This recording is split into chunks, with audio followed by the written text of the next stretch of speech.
நம்முடைய மாவட்டத்தின் கடைக்கோடியில் உள்ள கன்னியாகுமரி மாவட்டத்தில் பத்திரப்பதிவு அலுவலகங்களில் லஞ்சம் தலைவிரித்தாடுவதாகவும் அதிகாரிகள் நேரடியாக லஞ்சம் கேட்பதாகவும் நீதிமன்ற உத்தரவை மீறி மனைகள் பதிவு நடப்பதாகவும் குற்றச்சாட்டு எழுந்துள்ளது.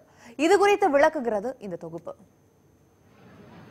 கன்னியாகுமரி மாவட்டத்தை பொறுத்தவரை கன்னியாகுமரி, மார்த்தாண்டம் என பத்திரப்பதிவு மாவட்டங்கள் செயல்படுகின்றன.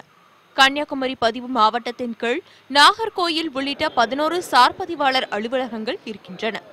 மார்த்தாண்டம் பதிவு மாவட்டத்தின் கீழ் மார்த்தாண்டம் உள்ளிட்ட 9 சார் பதிவாளர் அலுவலகம் இயங்குகின்றன. ஒவ்வொரு அலுவலகத்திலும் ஒரு சார் பதிவாளர், 3 உதவி அலுவலர்கள், 2 அலுவலக உதவியாளர்கள் என குறைந்தபட்சம் 6 பேர் பணியாற்றி வந்தனர். நாளடைவில் ஓய்வு பெற்றவர்களின் பணியிடங்கள் நிரப்பப்படாததால் தற்போது பெரும்பாலான அலுவலகங்களில் 2 பேர் மட்டுமே பணியில் இருக்கும் அவலநிலை ஏற்பட்டுள்ளது. இந்நிலையில் மார்த்தாண்டம் பதிவு மாவட்டத்தில் அனைத்து அலுவலகங்களிலும் லஞ்சம் தலைவிரித்தாடுவதாகவும், ஆள் பற்றாக்குறையால் வில்லங்க சான்று பெறுவதற்கு கூட நாட்கணக்கில் காத்திருக்க நேரிடுவதாகவும், அதிகாரிகள் நேரடியாகவே லஞ்சம் கேட்பதாகவும் பொதுமக்கள் குற்றம் சாட்டுகின்றனர். இப்போ 47 ஏன்னா இப்போ 20,000 சொத்து வாங்கினா அங்கே கைட்லைன் வேல்யூவில் 1 லட்சம் ரூபா வேல்யூ இருக்கும். அப்போ இவங்க 20,000 பதிவு பண்ண போகும்போது முடியாதுன்னு சொல்றாங்க. அப்படி வரும்போது டிஆரை பார்க்கணும். டிஆரை பார்க்கும்போது அவர் 1 லட்சம் 50,000 நிசாரம் போல ஒரு கேவலமா இப்படி ஒரு அதிகாரிகள் கேட்டு வாங்குறது நாங்கள் கண்டதே இல்லை.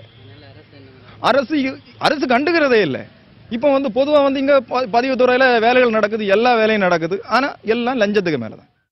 எந்த ஆஃபீஸுக்கு போனாலும் மார்த்தாண்டம் எங்கள் டிஆர் ஆஃபீஸு சுற்றி உள்ள எந்த ஆஃபீஸில் போனாலும் பத்திரங்கள் பதிச்சாச்சுன்னா நமக்கு ரசீதோ அடமானமோ வில்லங்க எடுக்க போனால் கிடைக்காது. எந்த ஆஃபீஸில் இன்னைக்கு திருவட்டாரில் இருப்பார், நாளைக்கு பழகலில் இருப்பார், என்னைக்கு போனாலும் நாளைக்கு நடக்கும்.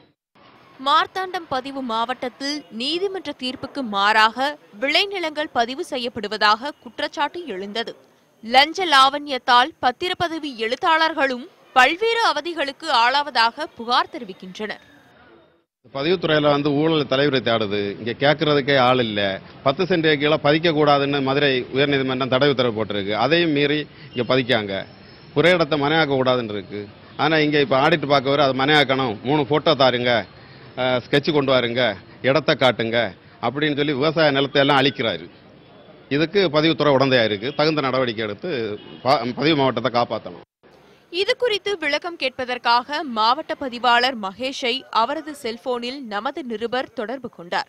அழைப்பை ஏற்ற பதிவாளர் நமது நிருபர் கேள்விகளை கேட்ட பின் செல்போனை அணைத்து வைத்துவிட்டார். பத்திரப்பதிவுத்துறையில் நிலவும் லஞ்சம் குளறுபடியால் அரசுக்கு பல கோடி ரூபாய் வருவாய் இழப்பு ஏற்படுகிறது. நிர்வாகத்தில் வெளிப்படைத்தன்மை, கணினி வழிப்பதிவை முறையாக அமல்படுத்துதல் ஆகியவையே இந்த பிரச்சினைக்கு தீர்வு என்கின்றனர் சமூக ஆர்வலர்கள். கன்னியாகுமரி மாவட்டத்தில் உள்ள பத்திரப்பதிவு அலுவலகங்களில் லஞ்ச லாவண்யம் தலைவிரித்தாடுவதாகவும், வேலை நேரங்களில் ஊழியர்கள் மற்றும் அதிகாரிகள் முறையாக செயல்படாததால் பொதுமக்கள் அலக்கழிக்கப்படுவதாகவும் குமுறுகின்றனர். கன்னியாகுமரி மாவட்டத்திலிருந்து சஜயகுமார், நியூஸ் 18 தமிழ்நாடு.